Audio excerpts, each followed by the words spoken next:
Alrighty folks, so today I'm going to be doing some work here in the middle woods. With any luck, I should be getting a couple pigs tomorrow. I'm waiting on the person to respond back and confirm that I can come pick them up, but hopefully tomorrow I'll be getting those. So that means I need to finish things up here. The main thing that needs to be done is, this is the property line through here. It definitely would not keep pigs in. They would find holes all over the place down through here. So what we're going to do is I'm going to drive some T-posts all the way along through the length here. Probably I'm going to need to grab some step-in stakes as well to fill in between. And then I've just got some real light gauge wire. We'll run probably 2 strands all the way down through here, and then that'll just tie right into our electric fence that we got running the rest of the way around, and then hopefully that should keep them in.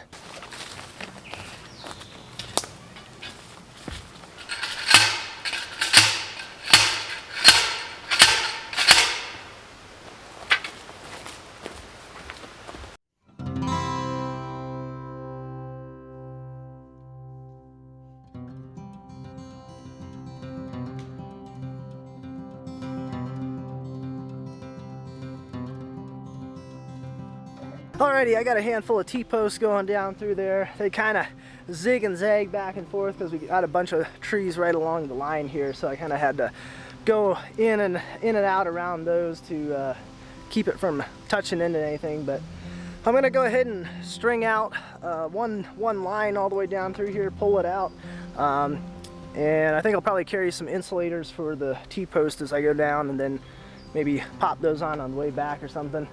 I don't know, we'll figure it out. I'm trying to reduce how many times I have to walk up and down this hill here today, but I think however I do it, I'm gonna definitely get my steps in for today and probably tomorrow as well.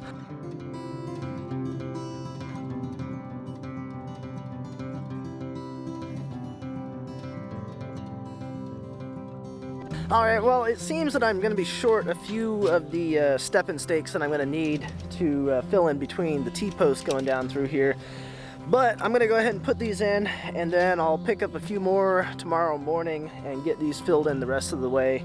And then hopefully get that done before pick up pigs. Still haven't heard from the guy yet, so hopefully that's still on.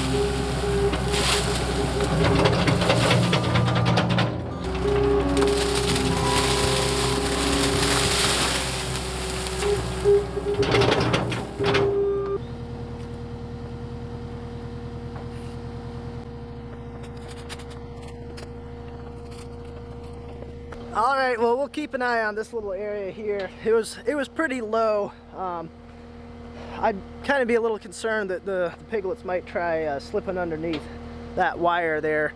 And you really got to be careful with pigs and electric fence, because if they manage to get their head too far underneath the hot wire and it shocks them like further back on their head, instead of going backwards, they actually go forward. And I've seen this happen more times than I would like to remember. But if they can get their head too far under there, I think it's kind of in relation to where the brain is or something. Like if it's behind where the brain is, then they go forward. If it's in front of the brain, then they go backwards. So it's important to make sure that you keep it fairly tight along this bottom wire, especially for the young ones. That way that if they get shocked, it's going to be more up on their nose and they're going to go backwards instead of through the fence.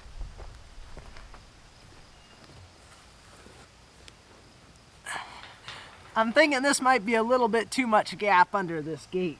So this is our lower gate down here, and I've got an idea for what we're going to do to fill in here. But first, we need to run back down to the mill house, dump the stuff out of the bucket, and grab a couple things down there.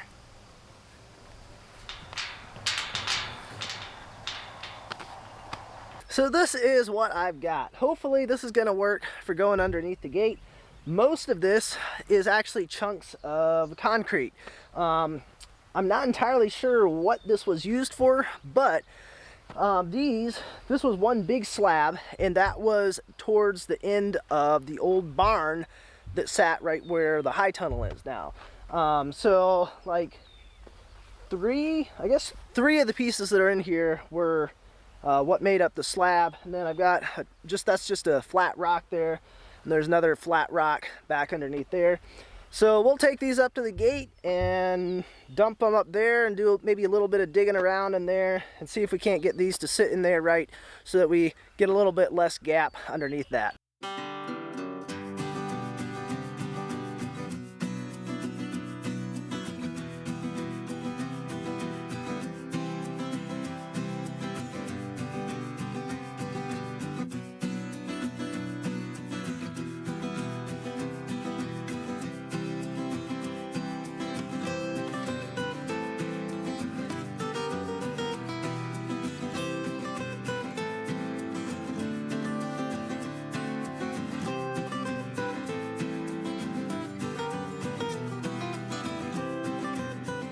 All right, well, this is looking pretty good. I really thought I was gonna have enough with the rocks I brought up, but I've still got one little another 3-foot section there that I still want to get something in there. It was low enough that I didn't want to just leave it, so that's why I went ahead and dug that out.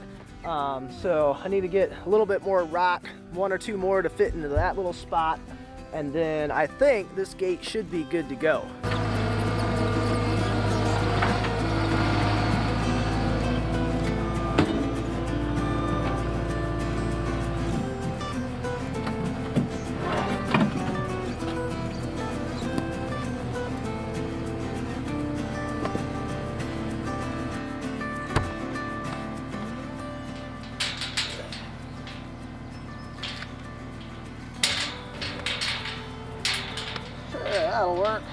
That'll work. All right, we're back out here this morning over near the property line. I got some more fence posts. This morning, they didn't have any of the fiberglass ones like I prefer to use. They only had these plastic ones.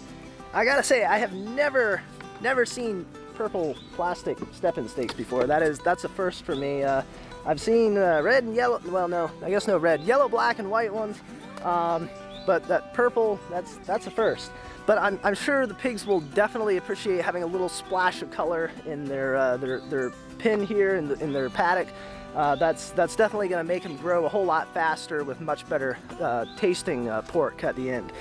So we're gonna grab these things. We're gonna head down through here and fill in the rest of the spots that I wasn't able to do yesterday evening.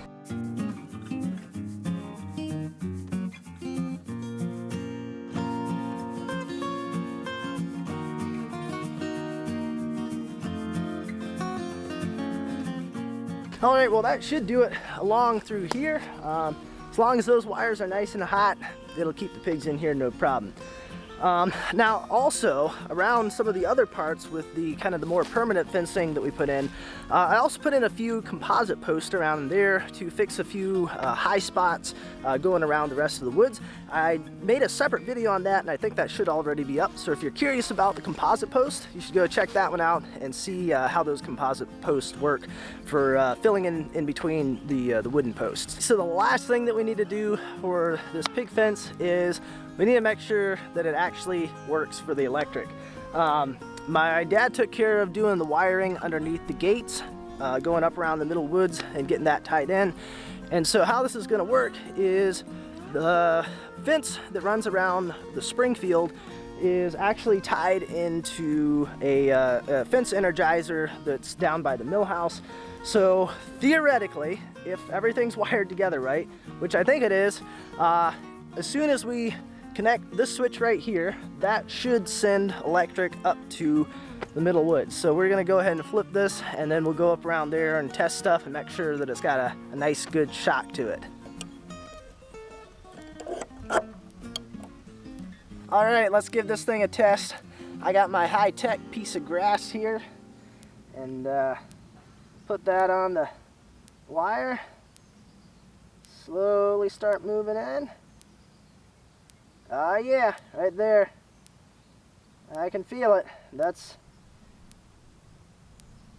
strong enough at that point that if you were to grab right onto that thing and touch it, it would give you a pretty good zap. So I think that that should do it for keeping the pigs in. Alrighty, folks. Well, I picked up there we go, a couple of bacon seeds here this afternoon. So we're gonna get these guys out of here.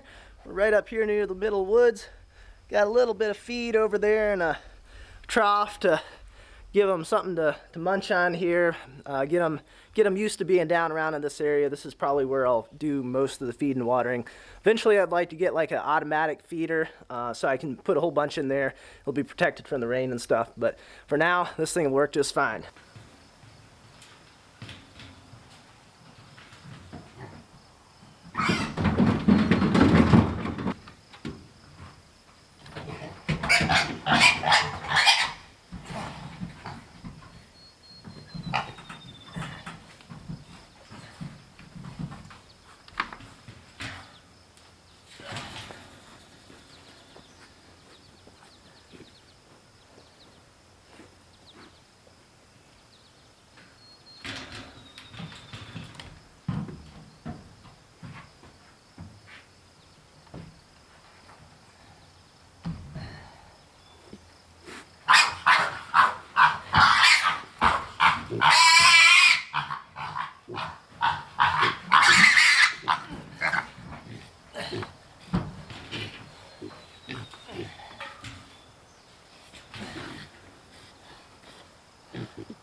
My hands are gonna smell so good for the next few days. He's taking right off up the hill there. I don't know where he thinks he's going, but he's getting out of here. Well, I don't know where that one's going. He's taking off exploring, I guess. This one, he's smart. He's staying right down here near the feeder. But they're both barrows, which is a cut male, and they're a 50-50 mix of Chester White and Duroc. So no particular reason why I went with that other than that's what was currently available to purchase. Not a lot of people really have piglets for sale this late, kind of late spring, early summer. I guess it's early summer at this point. So this is just kind of what was available, and we'll see how they do for this year, and maybe we'll get them again, or I might do something different for next year. I don't know. We'll see. All right, so I went up and I grabbed a, this is a pig shelter that I'd used before. Actually, I think that's the very first one that I made. It's still holding up. I think I made it out of some locusts, some black locusts. So the wood on that thing ought to be good for another at least 20 years. It's also hay season, so I went and grabbed a little bit of loose hay that I've got around here, and we're just gonna move this stuff right up into the gate here. We'll get the pin up into there, and then we'll throw that hay inside there to give them a little bit of bedding, something to kind of burrow under, and that ought to make them nice and happy. They might eat a little bit of that too. It's good stuff, good stuff.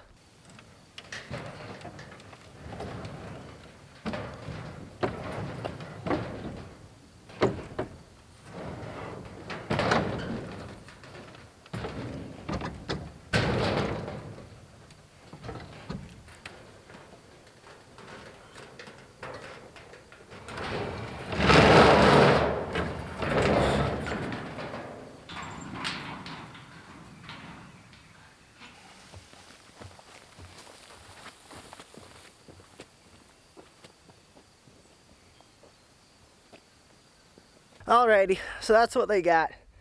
I think I should have this angled more or less so that the prevailing wind, the direction the storms come from, the most of the time, that should block the majority of that.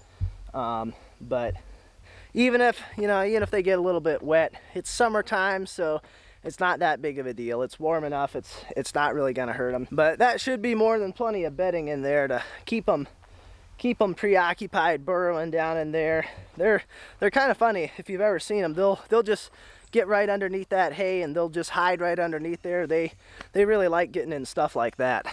So it's the next morning, and I'm out here in the middle woods. I've been walking around looking for our little bacon bits, make sure they're still here in the fence. And I just spotted something that it's the first one that I've seen in 7 years out here on the farm. And it is this little guy right there. And if you don't know what that is a timber rattler.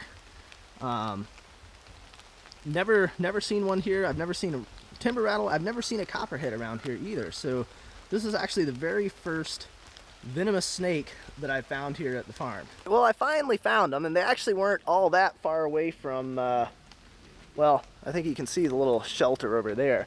So I just walked all over the middle woods for probably no reason. If I just started a little bit closer here, maybe zigzagging back and forth down here. So I'm glad to see that the bacon bits, the bacon seeds are still here in the woods, that they didn't find a low spot in the fence last night. They're still a little bit wary of me. I think after I feed them enough times, they'll start warming up to me. But for now, they're still wanting to keep their distance. They aren't wanting to get within probably 30 feet tops of where I'm at. But you know, you can't blame them. You know, pulling them from one place and then moving them to a totally new place that has timber rattlers running around in there and all sorts of fun stuff like that. So I think that's probably all it will do for the pigs for today's video. I'll definitely do some little updates on them throughout the summer, showing how they're doing, and if they've escaped or anything like that, we'll definitely be sure to show that on here. But for today, that's going to be it. So as always, I appreciate you guys watching, and I will see you next time.